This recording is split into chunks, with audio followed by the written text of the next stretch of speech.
Bismillahirrahmanirrahim. Assalamu alaikum students. How are you all? I hope you all are fine. Students, today our topic is spoken activity. So we have to learn about spoken activity. So be attentive. Students, first of all, you have to write date, classwork and day to the top of the page. Next आपने topic write करना है. Then spoken activity right करना है. Spoken activity को underline भी करना है. आपको पता है टॉपिक को हम अंडरलाइन करते हैं. सो नंबर 1 जो हमारा सेंटेंस है, don't be formal. Don't be formal इसका मतलब होता है ये डेली लाइफ में यूज़ होने वाले हमारे सेंटेंसेस होते हैं. ये जो फर्स्ट सेंटेंस है हमारा डोंट बी फॉर्मल, ये अगर हम किसी के घर मेहमान जाते हैं तो हम उनको कहते हैं कि डोंट बी फॉर्मल. क्या आपको तकल्लुफ़ करने की ज़रूरत नहीं है, आप तकल्लुफ़ ना करें. फर्स्ट सेंटेंस है डोंट बी फॉर्मल, तकल्लुफ़ ना करें.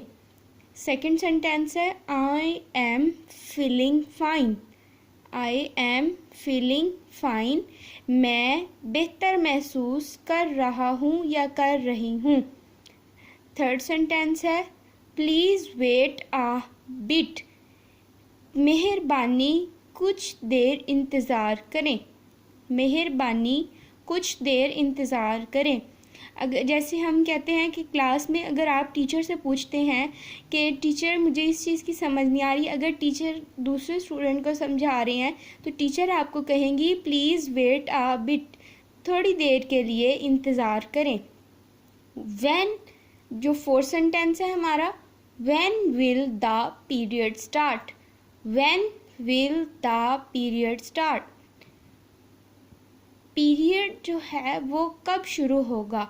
When will the period start? Period कब शुरू होगा. ये हमारे 4 सेंटेंसेस हैं स्पोकन एक्टिविटी के. स्टूडेंट्स, आपने अपनी वॉइस में ये मैसेज मुझे सेंड करने हैं.